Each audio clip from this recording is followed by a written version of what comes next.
안녕하세요. 저는 고민을 안고 사연을 쓰게 된 딸아이를 키우는 돌싱입니다. 혹시 후안무치라는 말 아시나요? 잘못을 저지르고도 전혀 미안한 마음을 가지지 않는 뻔뻔한 사람을 가리키는 말인데요. 저에게 전 남편은 딱 그런 사람이었어요. 그런 사람이랑 왜 결혼을 했냐고 물으신다면 그때는 콩깍지에 쓰였다는 거 말고는 답할 게 없네요. 사랑에 빠지면 눈이 먼다고 하잖아요. 제 눈이 정말 너무 심하게 멀었던 것 같아요. 저와 남편은 여느 커플처럼 소개팅으로 만나 사랑을 키웠어요.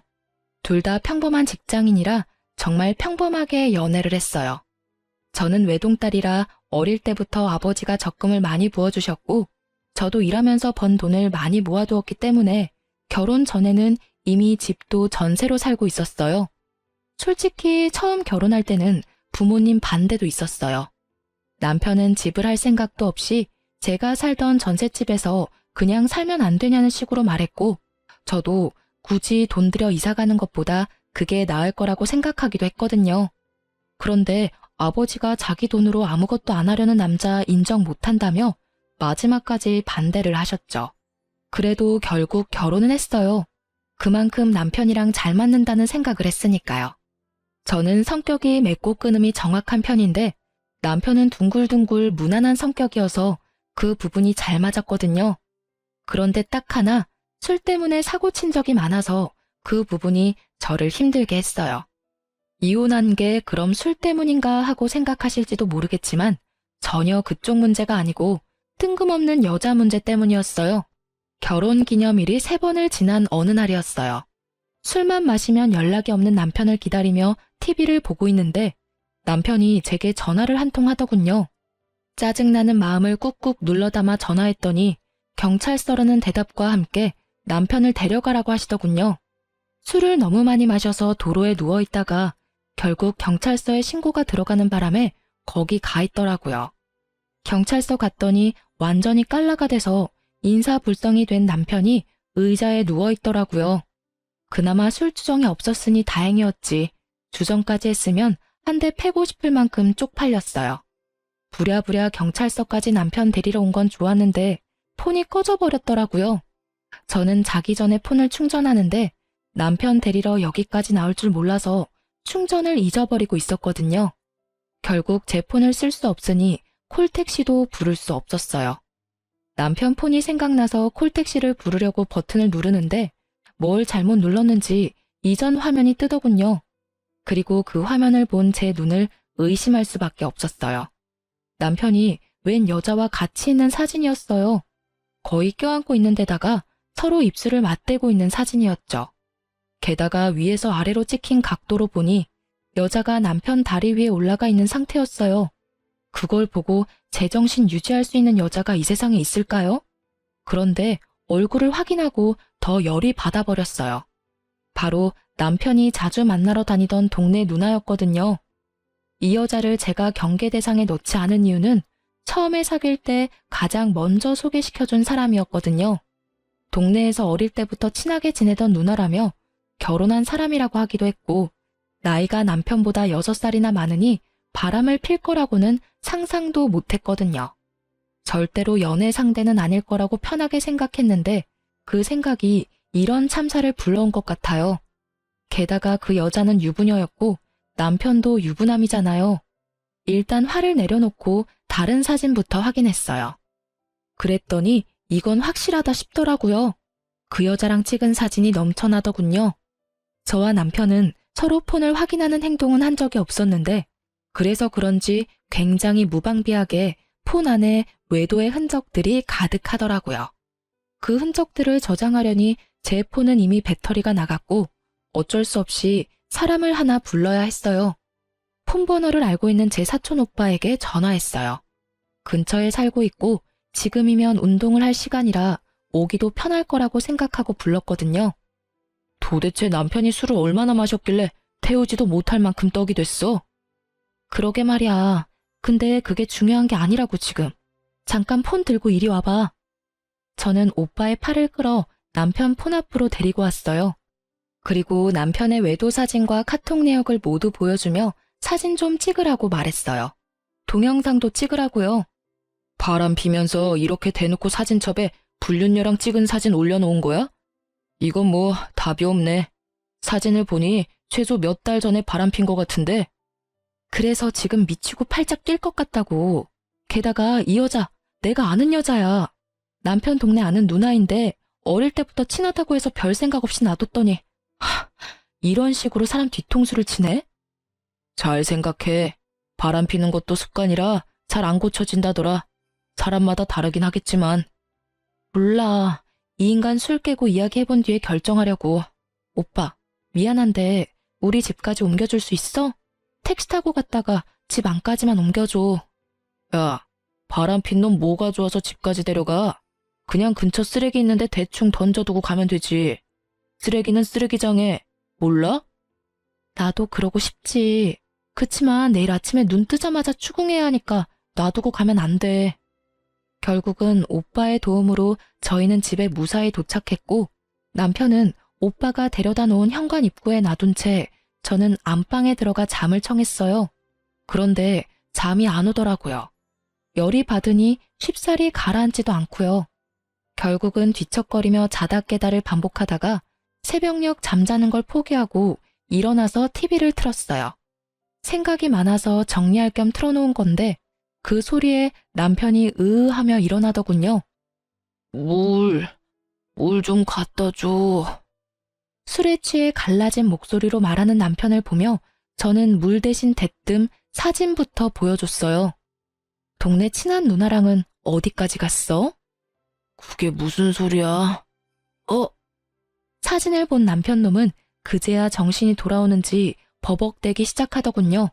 눈을 껌뻑거리는 것이 이게 꿈인지 생신지 모르는 것 같아서 다시 한마디 해줬어요. 이거 그 집 남편한테 알려도 되지? 그 말 한마디에 숙취로 쓰러져 있던 남편놈은 벌떡 일어나더니 바로 무릎을 꿇으며 고개를 떨구더라고요. 미안해. 절대로 그 집에 알리면 안 돼. 내가 다 정리할 테니까 제발 그러지 마. 절대로 그런 짓 이제 2번 다시 안 할 테니까. 절대로 하면 안 될 짓을 왜 했어? 그리고 숨기려는 노력도 하나도 안 했더라? 왜? 나한테 들키고 나하고 이혼하고 싶었던 거 아니야? 그런 거 절대 아니야. 그냥 우리 사이가 예전 같지도 않고 그러던 차에 술 마시고 한 번 일이 그렇게 됐었는데. 한 번이 아니지. 지금 내가 찾아낸 첫 사진에서 4개월이나 지났는데 넌 그럼 4개월 내내 술 마시고 실수해서 여자 만났어? 그런 말이 아니고 어쨌든 입이 10개라도 내가 할 말이 없어. 앞으로 절대 그러지 않을 거고 인연 싹 끊을 테니까 제발 한 번만 참아줘. 남편놈은 손이 발이 되도록 빌었어요. 저는 그런 남편을 보며 한숨이 푹 나왔어요. 이걸 용서해야 하나 말아야 하나 고민했지만 결국은 용서하기로 했어요. 대신 한 가지 조건을 걸었어요. 당신 입으로 시부모님께 이야기하고 우리 상황 정리해서 알려드려. 그건 내 입으로는 못하지. 부모님 아시면 완전 난리 날걸? 우리끼리 해결하면 될 일인데 왜 부모님까지. 아셔야지. 당신 아들이 남의 귀한 딸 지금 마음고생 시키고 있는데 우리 부모님한테까지 말하라고 하기 전에 알아서 해. 당신이 안 하면 내가 직접 가서 사진부터 보여줘 버릴 거니까. 결국 저의 강경한 태도에 남편은 울며 겨자 먹기로 시댁에 가서 이야기를 꺼냈어요. 그런데 시부 반응에 저는 한 번 더 어이가 없었어요. 아가, 살다 보면 남자가 실수할 때도 있는 법이다. 다음부터 그러지 않겠다는 다짐만 받아놓으면 이놈이 바보 천치가 아닌 이상 잘 알아들을 거다. 그러니 너도 이런 사소한 일에 신경 쓰지 말고 한 번만 용서해줘라. 저는 시부의 말에 점점 더 짜증이 밀려왔어요. 아니 시부가 대체 뭔데 잘못한 남편한테 면죄부를 주는 거죠? 이미 상처받고 배신당한 건 저인데 왜 시부가 용서해주고 말고를 결정하냐고요. 그렇지만 대놓고 그렇게 이야기할 수는 없으니 남편을 데리고 집으로 돌아와서 남편에게 각서를 받았어요. 자, 여기다가 각서 쓰고 지장 찍어. 각서 내용은 별거 없어. 앞으로 바람을 피지 않는다. 상간녀와 모든 연락을 끊고 깨끗하게 정리한다. 만약 이를 어길 시에 유책 배우자로서 친권, 양육권을 나에게 다 넘기고 내가 당신과 시댁에 준 모든 걸 다시 되돌려 받는다는 내용이야. 그걸 들은 남편은 알겠다며 각서를 쓰고 사인이며 지장이며 다 찍더군요. 저는 남편에게 한 가지 더 조건을 걸었어요. 월급 통장이랑 카드 내역 매달 한 번씩 확인하겠다고요. 돈을 어디다 썼는지 알면 허튼 짓 안 할 테니까요. 그렇게 가정의 평화는 지켜졌지만 뭔가 모를 찜찜함은 여전히 남아 있었어요. 그리고 이 다음 주에 저는 제가 임신 초기라는 걸 알게 됐죠. 잘 됐다고 생각했어요. 큰 산 넘었고 설마 남편이 개또라이가 아닌 이상 다시 이런 일을 벌이지는 않을 거라고 생각했거든요. 제가 상상한 미래는 비온 뒤에 땅이 굳는 거였는데 실상은 달랐어요. 굳다 못해 쫙쫙 갈라져 버렸거든요. 남편이 각서를 쓰고 3개월이 지났을 때 저의 임신은 이제 막 안정기에 들어서게 됐어요. 남편은 제게 외도를 걸린 이후로 집에서는 쭈구리처럼 지냈어요. 당연한 일이었죠. 본인이 제게 잘못한 일이 있으니 집에서 어깨를 못 펴는 거잖아요. 그렇지만 남편이 계속 그렇게 행동할수록 그런 생각이 들었어요. 태어날 아이가 이런 아빠 모습을 보면 어떻게 생각할까 하고요. 교육적으로도 정서적으로도 좋을 것 같지는 않다는 생각으로 남편과 맛있는 것도 자주 먹으려고 하고 대화도 많이 나누려고 노력했어요. 그때의 일을 최대한 빨리 덮어버리고 싶었거든요. 그런데 남편은 떨떠름한 표정으로 제게 맞춰주고는 있었지만 크게 관심은 없는 모습이었어요. 솔직히 그 모습에 한 번 더 상처받았거든요. 외도 후에 마누라한테 잘해주려는 남편은 없을 거예요. 눈치부터 보게 되니까요. 그렇지만 제가 이 정도로 노력하면 본인도 노력을 해야 하잖아요. 이걸 어떻게 해야 할까 하던 중에 저희가 집을 옮기려고 계획하고 있었는데 적당한 집이 나와 집을 옮기려고 준비를 하고 있었어요. 지금 살고 있는 전셋집을 내놓고 아파트로 이사 가려고 했거든요. 그래서 집 청소를 한번 싹 하기로 했어요. 사람들이 집을 보러 자주 올 예정이니 귀금속이나 너무 잡다한 물건들은 당분간 차에 실어놓을 예정이었어요. 제 차보다는 남편 차가 SUV로 크기 때문에 거기 짐을 놓자고 이야기가 됐어요. 남편과 함께 짐을 나르고 있는데 제가 차 안에 있는 물건을 정리하다가 차 키를 잃어버린 거예요. 차 키를 찾으려고 이리저리 둘러보다가 발판 쪽에 떨어뜨렸나 싶어서 조수석 쪽 발판을 들어 올렸더니 아무것도 없더라고요. 그래도 혹시나 싶어 운전석 쪽 발판을 들어 올리려는데 남편이 급하게 다가오더니 차 키 여기 없을 거라며 갑자기 저를 막아서더라고요. 아니, 없으면 없지 왜 막아서는 거지? 이상한 생각이 확 들더라고요. 결국은 남편 저지하고 차 안에 들어가 문 잠그고 발판을 들어봤더니 거기 검은색 폰 하나가 있더군요. 남편 폰과는 다른 기종이었는데 알고 보니 남편 세컨폰이었더라고요. 폰을 열어보니 제 눈을 또 의심할 수밖에 없는 것들을 봤어요. 남편이 또 바람을 피우고 있더라고요. 그것도 저번에 그 누나랑요. 제가 용서해준 지 꼴랑 3개월밖에 지나지 않았잖아요.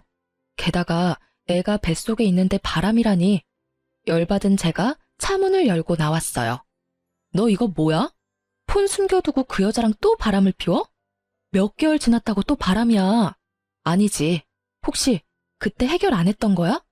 헤어진다더니 여전히 즐겁게 이중생활하면서 살았던 거냐고. 저는 남편 세컨폰을 열어서 거기 적혀진 카톡 대화들을 읽었어요. 자기야 사랑해. 보고 싶어? 그리고 여동생 남동생? 아, 들키면 동생 이야기라고 둘러대려고 여동생 남동생이라 적어놨어? 암호까지 정해서 더 주도 면밀하게 나를 속이려고 했다 이거지? 반성 같은 건 아예 한 적이 없네. 내가 용서해준다고 했을 때도 아예 헤어질 생각 없었고 잘 됐다 싶었나 본데 이번에는 못 참아. 당장 이혼할 거야 이 나쁜 놈아. 어디서 할 게 없어서 계집질이야? 화가 난 저는 노상에서 소리를 질러댔고 남편은 그런 제 모습에 저번처럼 무릎 꿇더니 용서해달라며 질질 짜더라고요. 여보, 미안해. 진짜로 내가 다 잘못했어. 제발 한 번만 더 기회를 줘. 뱃속에 아이를 보면서라도 참아. 용서? 내가 저번에 용서해줬다가 지금 얻은 게 뭔데? 당신 두 번째 바람 펴서 임신한 마누라 뒷골 터지게 만들어놓고 용서? 미안하다고 하면 끝이야? 용서해달라고 하면 다 되는 거냐고. 왜 내가 용서해줘야 하는 건데? 그리고 뱃속의 아이를 생각하면 참으면 절대 안 되지. 너 같은 거랑 인연을 끊는 게 아이 인생에 더 도움되는 일 아니야? 너도 그렇게 생각하잖아. 어느 엄마가 이제 곧 태어날 아이한테 바람핀 거 용서해줬는데 또 바람핀 아버지를 주고 싶겠냐고. 정말 이번 한 번만이야. 앞으로는 절대로 당신이 하지 말라는 건 아무것도 안 할게. 어떻게든 이 엄마는 참아줘. 난 당신 없으면 못 살아. 손이 발이 되도록 싹싹 비는 모습을 보고도 더 열이 뻗는 건 아마 첫 번째 외도 때 그 모습을 보고 용서해줬던 저의 바보 같은 모습이 떠올라서였을 거예요. 저에게는 이 남자에 대한 믿음이 아주 조금도 남아있지를 않았어요. 저러고 또 바람 피겠지. 2번이면 3번은 쉽겠죠. 입만 열면 거짓말. 네가 왜 나 없으면 못 살아? 저 상관이 없으면 못 사는 것 같은데 이혼해 줄게. 둘이서 살아. 고작 3개월을 못 참아서 각서 쓰고도 바람핀 년이랑 계속 만나는 거 보면 그렇게 죽고 못 사는 사이인 거 내가 인정해 줄게. 그런데 우리 아이한테는 너 같은 아빠 필요 없으니까 여기서 인연 끊어. 넌 제대로 된 남편도 아니고 아빠도 아니야. 앞장서. 당장 시댁 가서 이혼한다고 말씀드리게. 열받은 저는 남편을 끌고 시댁으로 가려고 했어요. 남편이 완강하게 거부하더군요. 시댁에 알리는 게 무서웠나 봐요. 무서운 짓을 왜 했냐고 윽박 지르려다가 참았어요. 이번에야말로 시댁 가면 시부에게 당신 아들이 무슨 짓을 저질렀는지 확실하게 알려주고 싶었어요. 시부가 무슨 말로 남편을 두둔하든지 간에 코웃음 날려줄 준비도 되어 있었고요. 당장 앞장서라고. 시댁 가서 정산해. 시부모님도 그간 상황 다 알아야 우리 이혼할 때 큰 문제 없을 거 아니야. 무슨 정산? 그리고 나 이혼 안 할 거라니까? 넌 이혼 무조건 하게 되어 있어. 내가 너랑 헤어질 거라고 결심했으니까. 그리고 정산해야지. 너 첫 번째 외도 때 각서 썼잖아. 당신과 시댁에 준 모든 걸 되돌릴 거라고. 나 그거 받으러 시댁 갈 거야. 알지? 아버님 차 내가 빌려드린 거. 게다가 소소하게 빌려드린 돈도 있고 그리고 당신한테 사준 선물들은 다 놔두고 가. 넌 그 선물 받을 자격 없어. 그 말에 남편 얼굴이 사색이 되더군요. 여보, 진짜로 나 당신이랑 헤어지고 싶지 않아. 제발 다시 생각해봐. 나 정말로 다 끊을게. 깨끗하게 정리할 거라니까? 내가 정말 미안하다고. 하든 말든 너 마음대로 하고 솔직히 각서까지 썼는데도 그 여자 만난 거면 이 정도 각오는 이미 하고 있었던 거 아니야? 당신이 원해서 만났잖아. 그리고 너 말끝마다 미안해라고 하는데 그 말 앞으로 한 번만 더 하면 죽어? 미안해하지도 않으면서 뭐가 미안한데? 입버릇처럼 말하면서 마치 진짜 미안한 것처럼 굴고 그거에 넘어가서 내가 한 번 봐줬는데 이번에는 안 넘어가. 누굴 호구로 알고 당장 앞장서. 결국 미안한 마음 없이 미안하다며 소리만 치는 남편을 저는 시댁으로 끌고 갔습니다. 아니, 미안하다는 말은 왜 하는 건데요? 미안하다는 말을 들을 때마다 화가 치밀어 오르는 제 속도 모른 채 사과만 하면 다 끝날 거라고 생각하는 남편 놈을 보니 그때 용서해준 게 그제야 후회가 되더군요. 시댁에 도착한 저는 표정이 무척 좋지 않았고 남편은 끊임없이 제 눈치를 보며 주눅 들어 있었어요. 너희들 웬일로 왔어? 오늘 무슨 날이야? 어머님, 저희 이혼하려고요. 이 사람이 또 바람을 폈어요. 그것도 저번이랑 똑같은 여자하고요. 정리가 하나도 안 된 상태로 저 속이고 열심히 만나고 있던데 솔직히 더는 못 참아요. 어떻게 임신한 와이프 두고 다른 여자하고 바람이 나요? 새로운 여자였다면 덜 화났을지도 몰라요. 그런데 왜 또 그 여자냐고요. 두 사람 연애하는데 내가 방해물 같으니 제가 이혼하는 게 맞는 거겠죠. 아이고 며느라가 진정 좀 해라. 뭐가 그렇게 바빠? 남자가 살다 보면 그럴 수도 있지. 그리고 너 임신 중이라 뭐 이래저래 저도 힘들었나 보지. 네가 이해를 좀 하고 넘어가. 그리고 어차피 상대방도 남편이랑 애가 있다는데 그냥 불장난 같은 거였을 테고 진지하게 만나는 그런 건 아닐 것인데 너도 부인이 돼가지고 그런 불장난을 심각하게 받아들이고 그렇게 난리치면 안 되지. 뱃속에 애도 있으니 흥분도 좀 가라앉히고 생각을 하면. 불장난 정도가 아니잖아요. 지금 이 사람 하는 짓을 보시라고요. 미안하다고 다 정리한다고 할 때는 언제고 여태껏 만나면서 메신저로 와이프 배불러서 재미가 없네 어쩌네 그런 말 찍찍하면서 둘이서 내 욕까지 했다고요. 저는요, 임신 중에 벌써 남편 불륜이 2번째예요. 임신 중에 남편 외도 알아채는 와이프도 많지 않겠지만 2번이나 이런 짓 당하면 제가 기분이 좋겠어요? 아버님이야 아버님 자식이고 두둔하고 싶은 마음 있으시겠지만 저는 달라요. 첫 번째 용서가 제 마지막 한계 지점이었거든요. 이번에는 절대 용서 못하고 저번에 남편이 쓴 각서대로 하려고 시댁 온 거예요. 각서? 야, 너는 무슨 각서를 어떻게 썼길래 불똥이 여기까지 튀어? 각서를 보기 전까지 시부는 아주 느긋한 태도였어요. 아들놈 두둔해가면서 각서가 무슨 내용인지도 모르고 말이죠. 제가 각서를 보여주니 시부의 표정은 울그락불그락 시시각각 변했고 남편놈은 고개를 떨구다 못해 바닥으로 꺼질 것 같더군요. 아버님 쓰고 계시는 차 가져갈게요. 그거 어차피 저희 친정어머니 명의잖아요. 운전자 보험에 특약 넣어서 저희 차 몰고 있던 거였으니까 이혼하면 당연히 다시 저희 엄마한테로 돌려주셔야 하는 게 맞는 거고요. 솔직히 이런 일 없었으면 조만간 아버님 차 될 수도 있었는데 그 부분은 죄송하게 생각해요. 제 명의였다면 그것도 재산 분할에 들어가는 거였을 텐데 어머니 명의라서. 그냥 돌려주시는 게 깔끔하실 것 같아요. 제 말에 시부가 완전 열받아서 남편 등짝을 후려 패더군요. 너 도대체 무슨 뻘짓을 하고 다녔길래 집에 불똥이 튀게 만들어? 아랫돌이 간수 잘하라고 내가 몇 번을 말했어. 저번에 너 두둔해주고 잘 넘어갔으면 네가 알아서 잘했어야 하는 거 아니냐? 너 때문에 갑자기 이게 무슨 날벼락이야?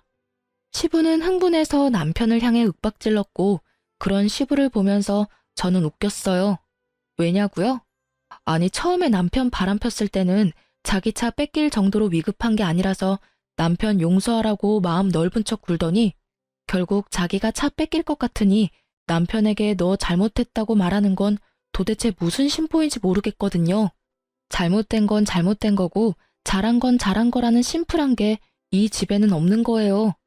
잘못했다고 해놓고 여전히 잘못하는 남편이랑 잘못한 걸 크게 잘못한 게 아니니 넘어가라는 시부가 정말 똑같은 사람처럼 보였어요. 결국 남편놈은 시부에게 손이 발이 되도록 빌었고요. 그런데 왜 시부에게 비는 건지 모르겠더라고요. 빌려면 저한테 빌어야 하는 게 맞지 않았을까요? 시니컬한 표정으로 쳐다보고 있는데 시부가 저한테 급조된 미안한 표정으로 말했어요. 아가, 정말 미안하다. 내가 자식을 잘못 키웠어. 내가 그런 짓 절대로 못하게 할 테니 이번 한 번만, 딱 한 번만 더 용서해 주려무나. 이놈이 100번 1000번 잘못했지만 죽을 죄를 지은 것도 아니고 그 여자랑만 잘 떼어놓으면 너도 마음이 편할 테니까. 죄송하지만 용서할 생각이 없어요. 그런 마음도 안 들고요. 100번 1000번 잘못했으면 100번 1000번 벌 받아야 하는 게 마땅하고요. 저는 벌을 주는 사람은 아니니 제가 줬던 걸 다 돌려받을게요. 아버님한테는 차를 돌려받고 남편에게는 딱히 돌려받을 만한 것도 없으니 이혼할 때까지 우리 신혼집에서 나가줬으면 좋겠네요. 뭐? 그 집에서 나가면 난 어디서 살아? 아버지 집도 너무 멀고 직장에서는 더 멀다고. 집에서 내쫓는 건 좀 너무하잖아. 다시 이야기를 잘 해보고. 집에서 내쫓는 게 왜 너무해? 그 집 계약할 때 너 나한테 땡전 한 푼이라도 준 거 있어? 아니면 그 집 유지비를 네가 주기를 했어? 그 집도 내가 가져온 내 전셋집이잖아. 넌 거기 그냥 네 집만 들고 들어와 살았고. 그러니까 가볍게 집만 들고 나가면 되지. 그리고 시댁 멀면 그 상간녀 집에 가서 재워달라 그래. 얼마나 좋아하겠어? 죽고 못 사는 남자친구랑 만나면 좋아하겠다. 그치? 웃기는 소리 하지 말고 나 진짜로 갈 데 없다고. 집에서 내쫓는 건 너무하지. 나 절대로 그 집에서 안 나갈 거야. 내가 말했잖아. 제발 좀 들어봐. 나 진짜 미안하고 그 여자랑 완전히 다 끊겠다니까. 의심 하나 없애도록 매일 위치 추적 앱도 설치하라고 하면 하고 통장 내놓으라고 하면 그것도 다 줄게. 제발 집에서 나가라고만은 하지 마. 그 여자랑 인연을 어떻게 끊게? 저번에도 끊는다고 해놓고 못 끊었지. 아니지. 끊었는데 다시 이었나? 어쨌든 결과적으로는 두 사람이 여전히 만나고 있으니까 둘이서 그렇게 죽고 못 사는데 내가 이혼해 줄게. 둘이 같이 살아. 그 여자도 그 남자랑 이혼하면 너랑 잘 살 수 있겠네. 집도 없이 둘 다 똑같이 위자료와 상간소송비 갚으면서 잘 살면 되지. 안 그래? 그러니까 그게 안 된다고. 우리는 그렇게 깊은 사이가 아니야. 진짜 그냥 즐기기만 하는 사이였고 술 마시면 만나는 그런 사고 같은 거였다고. 제발 여보. 그러니까 술 마시면 만나는 사람이면 술을 안 마시면 안 만났을 거 아니야. 그럼 네가 술을 마신다는 선택을 한 것부터가 네가 반성을 안 하고 있었다는 거지. 뭐 깊고 낮고 그런 거 나는 모르겠고 그냥 이혼하고 양육권 친권 나한테 다 넘겨. 어차피 너 유책 배우자라 그거 다 못 가져가. 집도 없고 이제 빚만 남을 건데 뭐. 대신 애 양육비는 꼬박꼬박 보내. 남편은 대답도 못하고 그저 한숨만 푹푹 내쉬더라고요. 미안한 기색은 하나도 없이 이 상황을 어떻게 모면해야 하는 것만 눈에 보이더라고요. 아버님도 죄송하지만 그 차 돌려주세요. 안 돌려주시면 경찰에 도난 차량 신고할 테니까 알아서 돌려주시면 좋겠네요. 서로 얼굴 붉히지 않게 하면 좋잖아요. 그렇게 말하고 저는 시댁을 나왔고 남편 짐을 모조리 챙겨 시댁으로 붙였어요. 물론 제가 선물해준 고가의 물건들은 뚝 빼놓고 보냈죠. 제가 보낸 선물이 아까운 놈이니까요. 그리고 그 길로 저는 상간녀도 만나러 갔어요. 상간녀는 초조한 표정을 하고 있더라고요. 죄악감이나 수치스러움이 아닌 초조한 표정. 어차피 저랑 그 사람 바람난 거 처음 알았을 때 상간녀 위자료 소송한 거 아니라서 이번에는 소송 못할걸요? 이게 상간녀와의 첫 대화였어요. 뭘 알고는 있는 것 같았는데 아주 어정쩡하게 알고 있더군요. 바람난 걸 인지하고 3년 정도 지나면 소송을 못 거는 거거든요. 고작 3개월은 아직 진행 중인 거나 마찬가지고 제가 용서해줬다고 하더라도 속이고 계속 바람피고 있었으니 고의적으로 부정행위를 지속했다는 점은 명확하죠. 게다가 남편이 이미 각서까지 썼거든요. 헤어진다고 해놓고는 여전히 만났잖아요? 위자료 청구할 때 당연히 체크하는 부분이거든요. 제 말에 상간녀의 몸이 오들오들 떨리더군요. 너무 가증스러웠어요. 어디서 불쌍한 척을 하는 건지. 상황으로 보면 제가 더 불쌍한 거 아닌가요? 뱃속의 애를 위해서 태교를 해도 모자랄 판에 상간녀까지 만나러 왔으니. 게다가 뻔뻔한 상간녀의 말을 들으니 더 열이 받더라고요. 이보세요. 뻔뻔하고 싶으면 뭘 좀 알고 뻔뻔하시던가. 남의 남자 데리고 열심히 놀았으면 그 책임도 같이 져야죠. 혼자 빠져나가려고 잔머리나 굴리고 있고. 어쨌든 나는 그 남자랑 이혼하기로 했으니까 만나고 싶으면 앞으로 마음껏 만나세요. 대신 저는 당신한테도 위자료 청구할 테니까 그 부분은 알아서 하시고요. 내가 상간녀니까 위자료 청구받는 거는 어쩔 수 없다고 생각해요. 그런데 집에 법원 등기 같은 건 보내지 말아줘요. 남편이 알면 곤란하거든요. 아직 저희 남편은 모르고 있고 저한테도 가족은 소중하니까. 뻔뻔함을 넘어서는 인간 실격의 태도에 저는 버럭 소리 질렀어요. 가족이 소중하다는 사람이 왜 바람을 펴요? 웃기고 있네 진짜. 당신 가족은 소중하고 내 가족은 소중하지도 않아? 이렇게 좋게 봐주려고 했더니만 자기가 잘못한 주제에 나한테 이래라 저래라 하고 난리야. 당신 지금 주제 파악이 안 되나 본데 나는 당신 용서해주러 온 거 아니에요.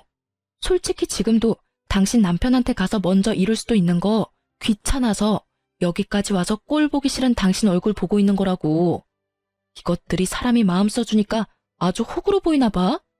둘이 아주 똑같은 것들끼리 붙어먹어서는 당신 남편한테 지금 이야기해주러 갈까요? 바람 펴서 남의 가족 파탄낸 주제에 자기 가족은 소중하다며 등기를 집으로 보내지 말라는 상간녀 말에 완전 빡친 저는 흥분을 가라앉히지를 못하겠더라고요. 제가 열받아서 소리친 게 먹혔는지 상간녀는 아무 말도 안 하고 제 눈치만 보고 있었고요. 우편물이 어디로 갈지는 내 마음이니까 그때까지 가슴이나 졸이고 사세요. 그렇게 이야기하고 나오는데 현기증으로 머리가 핑 돌더라고요.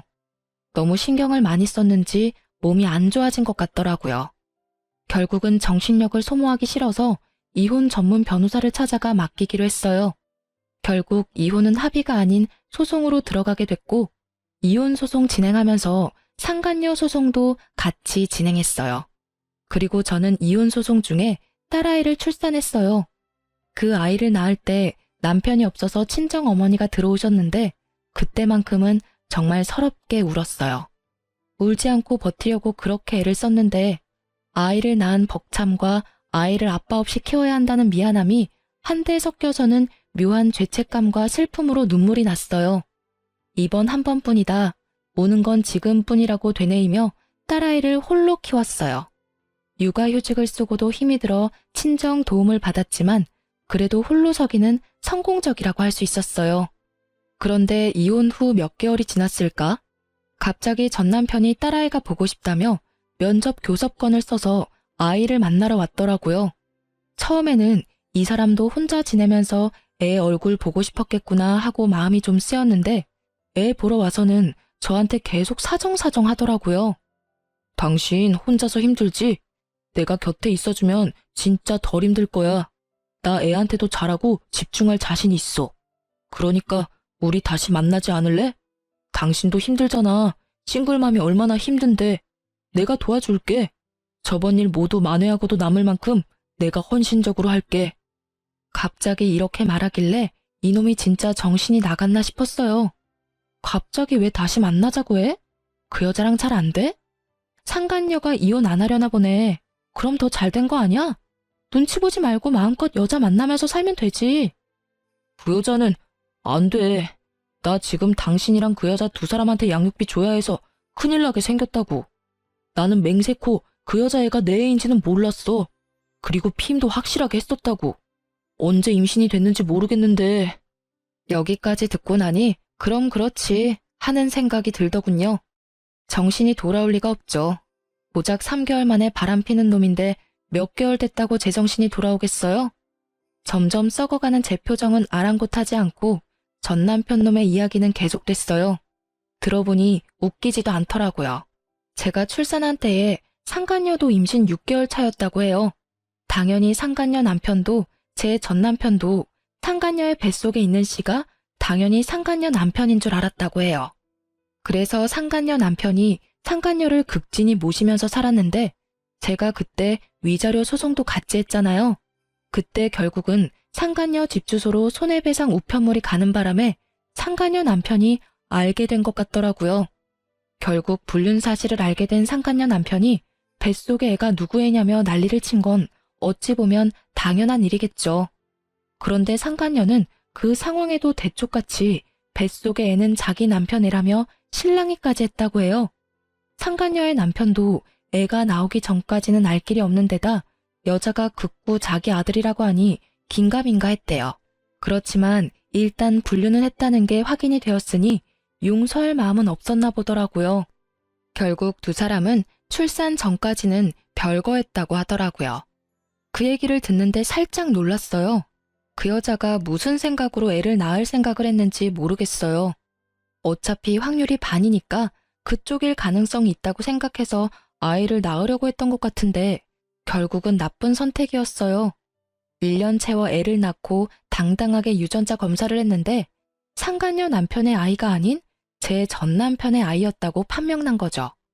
결국은 전 남편은 졸지에 친자식이 둘이나 생긴 거였어요. 그리고 이후 상간녀는 남편에게 이혼당하고 위자료 갚고 있고 제게 줄 상간녀 위자료도 갚아야 했으니 결국은 전 남편에게 찾아와 붙으려던 거였죠. 애가 둘이나 생겨서 좋겠네. 그냥 둘이 같이 살면서 벌면 되잖아. 근데 왜 나랑 다시 살자고 해? 좋아하는 사람이랑 같이 살아. 이제야 마음 편한 나 건드리지 말고. 그 여자 결국 이혼당하고 나한테 왔는데 애 들이밀면서 책임지라고 결혼하자고 하는 거야. 근데 생각해봐. 그 여자 이혼당하면서 유책 배우자 돼서 위자료 내야 하는데 당신이 낸 상간녀 위자료 소송도 결국에는 위자료 지급해야 하잖아. 그런 상황에서 나한테 오면 나라고 별 수 있어? 나도 그 상간남한테 위자료 소송 걸려서 돈 내야 하는데 둘이 같이 있으면 빚더미에 앉는 거 순식간이라고. 그래서 안 된다고 했는데 내 자식이라고 결혼 안 할 거면 양육비라도 내놓으라고 난리잖아. 전 남편의 말은 이상하게도 들으면 들을수록 저를 빡치게 만들었어요. 이제 상관없는 사람이라 그런 이야기에 화를 내지 않을 때도 된 것 같은데 말이죠. 결국은 딸아이를 보러 온 이유가 양육비를 한 명분이라도 덜 내기 위해서 교섭을 하러 온 거라는 걸 알게 된 저는 참지 못하고 그 자리에서 남편 싸대기를 날려버렸어요. 남들이 보든 말든 부끄러움보다는 이놈을 그냥 놔두면 안 되겠다는 생각이 더 컸거든요. 야, 이 썩을 놈아. 네가 뭘 잘해서 지금 여기 와서 합치자는 소리를 해? 상간녀 임신시킨 게 내 잘못이야? 양육비를 두 사람한테 주려니까 아까워? 그럼 그런 짓을 하지를 말았어야지. 역시나 사람은 고쳐 쓰는 게 아니라더니. 너 제정신 돌아올 줄 알았던 내가 미친년이지. 내가 지금 무슨 생각을 하는지 너한테 알려줘? 아랫돌이 잘못 눌려서 집안 풍비박산 만든 건 물론이고 지 인생까지 스스로 나락 보내버리는 한심한 놈하고 지금이라도 이혼해서 정말 다행이라고 생각해. 알아? 네가 우리 딸 핑계대고 여기 와서 그런 말 하지만 않았어도 이 정도로 화나지는 않았을 거야. 저는 딸애가 1살도 안 되어 말을 이해하지 못하고 있다는 것에 정말 깊은 감사를 할 수밖에 없었어요. 만약 이 아이가 커서 이 한심한 놈이 아빠라는 걸 안다면 정말 생각만으로도 끔찍해요. 딸아이에게는 차라리 아빠의 존재를 숨겨버리고 싶을 만큼이었어요. 남편 놈은 저한테 한 대 맞고도 정신을 못 차리는지 배째라식으로 누워 애처럼 떼를 쓰더군요. 몰라. 나도 지금 너무 힘들다고.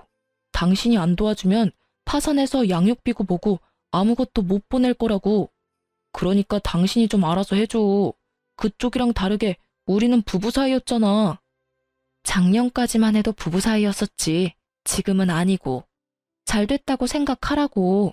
두 사람 사이에 어떤 방해물이 있어도 잘 만날 자신 있던 거 아니었어? 그깟 위자료 양육비 같은 거 크게 신경 쓰지 말고 만나. 그 여자도 남편이랑 헤어졌다니 잘 됐잖아. 알콩달콩 위자료 갚으면서 그쪽 아기 재롱 보면서 살아. 나랑 사느니 그 여자랑 사는 게 더 마음 편할 거 아니야? 전혀 마음 편하지 않다고. 당신도 잘 생각해봐. 애가 얼마나 힘들겠어. 아빠 빈자리를 느끼면 나중에 우리 아빠 어딨냐고 물으면 어떡할래? 그런 일 있을까봐 미리 당신한테 이야기하는 거라고. 찌질한 새끼. 정말 욕하고 싶은 걸 절실히 참으며 뻘소리 짓거리는 남편에 소리쳤어요. 나랑 살면 마음 편할 것 같아? 그러게 왜 아빠 빈자리를 느끼게 할 짓을 했냐고. 그랬다고 내가 당신한테 기회를 안 준 것도 아니잖아. 이미 한번 용서했으면 그때 깨끗하게 헤어졌었어야지. 그러면 이런 일 없었을 거 아니야. 그 여자 다시 만나려고 생각했을 때는 이런 일 생각도 못했지. 앞날을 좀 생각하고 살아 이 나쁜 놈아. 그리고 나는 네 상간녀 바람막이는 절대 안 될 거야. 그리고 내 새끼 양육비도 절대로 다 받을 거고. 당신이 안 주면 당신 어머니 아버지한테까지 가서라도 받아올 거니까 알아서 잘 처신해. 한 줌의 용서도 없는 제 목소리에 남편 놈은 다시 또 질질 짜며 불쌍한 얼굴로 저를 쳐다보더라고요. 미안함은 전혀 없으면서 미안하다고 말하며 지가 원하는 것만 말하는 놈이 용서를 구하는 것 자체가 거짓인 거잖아요. 이때 정말 후안무치라는 말이 딱 떠올랐어요.